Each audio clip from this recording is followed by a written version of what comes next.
Sekmadienis atėjo, laida NKTV prasidėjo. Sveiki gyvi, su jumis sveikinuosi aš Ernestas Janušas ir laida apie internetą, technologijas ir aišku kompiuterinius žaidimus pavadinimu NKTV. Štai ką paruošėm jums šiandien.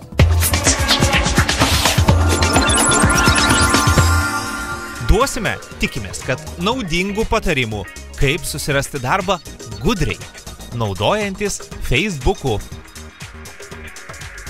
Nersime į tinklą, kur paklausysime, kaip groja interneto svetainės.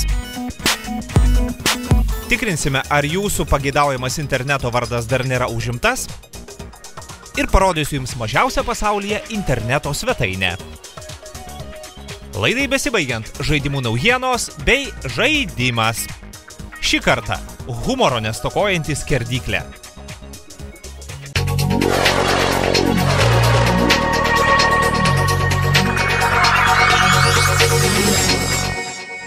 Pradėkime laidą naujienomis. Turbūt kiekvienas iš žiūrinčių šią laidą naudoja dažniau ar rečiau Google Maps. Tai yra patogu. Tačiau ar žinojote, kad Google Mapsai gali tapti tarptautinio konflikto priežastimi? Taip jau atsitiko, kad šioje sistemoje netiksliai pažymėta šalių kaimynių Nikaragvos ir Kosta Rikos siena. Tiesiog viena upės sala priskirta ne tai šaliai. Vadovaudamasis neteisingais Google žemėlapiais, Nikaragvos kariuomenės dalinys išsilaipino saloje, iškirto medžius, įkūrė stovyklą ir iškėlė savo vėliavą. Pasirodo, netyčiomis jie užpuolė savo kaimynus. Dalinio vadas atsiprašo ir teisinasi klaidą žemėlapiuose. Tuo tarpu Kosta Rikos prezidentė Nikaragvos karių veiksmus pasmerkė ir pavadino provokacija. Įdomus faktas, gerokai jaunesnėje Microsoft Bing Maps sistemoje salą valdanti valstybė nurodyta teisingai. Pastaruoju metu neva tai tiksliomis technologijomis ėmė skųstis ir karinis NATO blokas. Pasirodo, Afganistane tarnaujančius Lenkijos karius GPS imtuvai per pastarąją savaitę net kelis kartus paklaidino. Užuot atsidūrę saugiuose alijanso kontroliuojamuose rajonuose, jie pateko į laukinių genčių žemes. Laimiai, viskas baigėsi sėkmingai. Kariai kaltina prastai veikiančius imtuvus, tuo tarpu atsakingos tarnybos jau ėmė domėtis, ar jų pirkimas vyko skaidriai. Kur buvę, kur nebuvę, prekyboje sėkmingai startavo mobilieji telefonai su Windows Phone 7 operacinė sistema. Kaip dažnai ir būna, pirmiausia, jie užpuolė Amerikos parduotuves. Operacinė sistema atnaujinta tikrai žymiai. Vartotojo sąsajoje viskas sugrupuota į grupės, vadinamasias tiles. Socialinės bendruomenės savo grupėje, darbo priemonės savo. Telefonai kaip ir turi būti su dideliais lietimų jautriais ekranais. Gamintojai HTC, LG, Samsung ir visi kiti didieji. Tipinis telefonas su Windows Phone 7 šiuo metu turi 800 ant 480 taškų raiškos ekraną, 5 megapikselių vaizdo kamerą ir 1 GHz procesorių.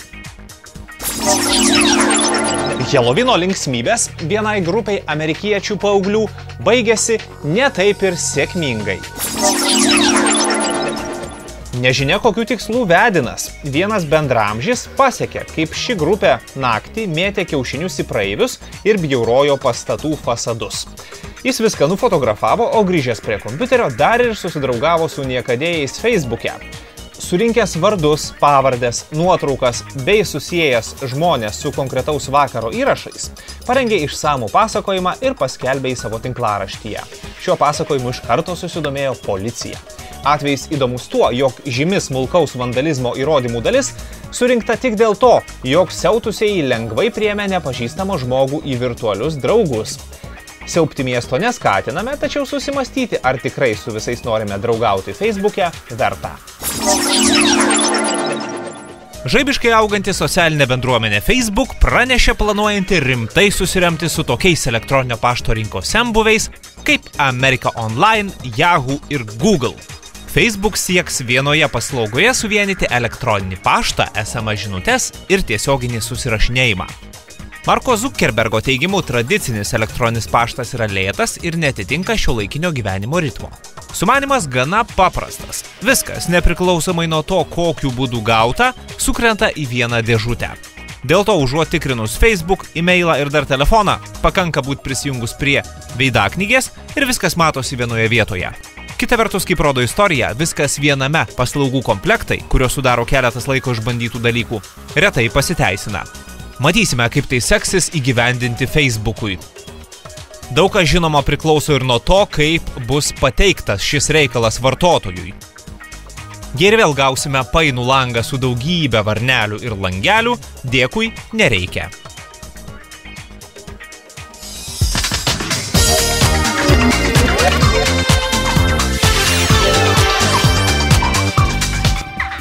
Kažkodėl šiandien esu kaip niekad įsitikinęs, kad bet kuriam iš jūsų ieškoti darbo ten, kur mes rekomenduosime, tikrai niekada neatėjo į galvą.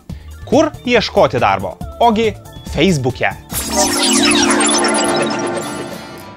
Šiandien susirasti darbą toli gražu nėra lengva, o gauti svajonių darbovietę yra beveik neįmanoma. Don't you know, we're talking about a revolution sounds.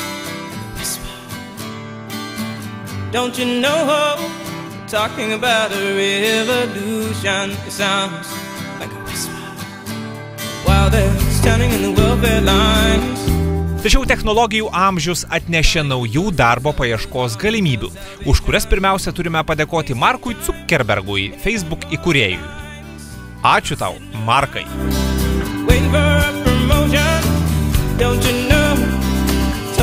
Tikriausiai girdėjote ne vieną nutikimą, kai Facebook žmonėms padėjo prarasti darbus. Užtekdavo pasakyti keletą ne pačių gražiausių žodelių apie šefą ar kolegas ir kitą dieną ne vienam yra tekę susirinkti daiktus. Tačiau Facebookas gali pasitarnauti ir darbą randant. Tikrai taip, todėl šiandien ir pristatysime jums kelis būdus, kaip šis socialinis tinklas padės siekti svajonių karjeros.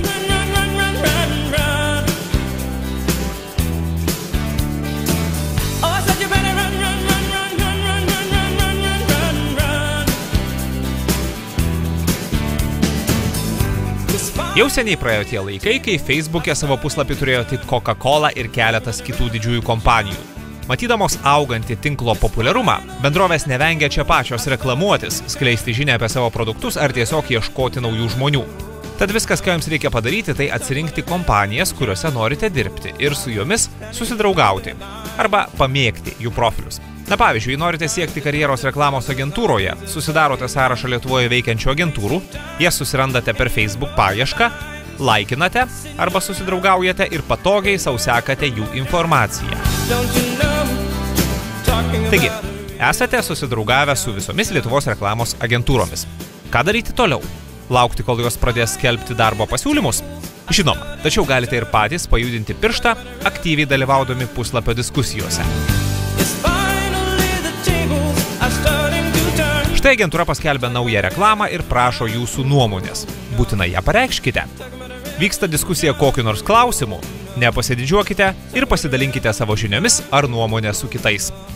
Jei nekalbėsite apie planetų išsidėstymo įtaką reklamai, o pateiksite konstruktyvių minčių, tai jums uždirbs pliusus.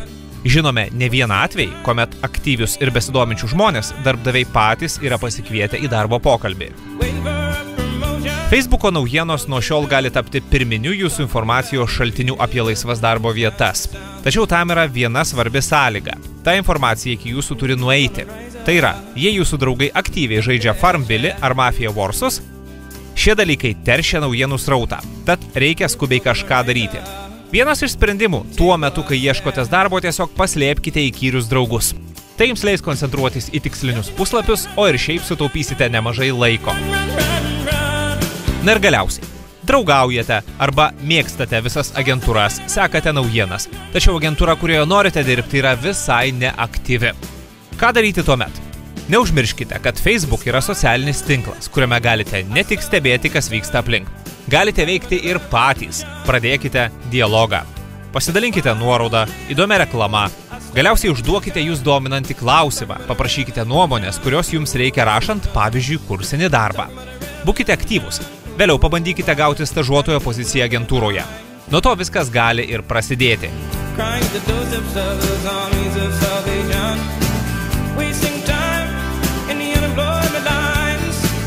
Ir metas susumuoti tai, ką čia prišnekėjome. Nesakome, kad per Facebook darbą susirasti yra lengva. Tačiau jei viską darysite teisingai, būsite aktyvus, ir domėsite savo sritimi, jūs darbdaviai pastebės tikrai lengviau. O tai jau pirmas žingsnis. Talking about a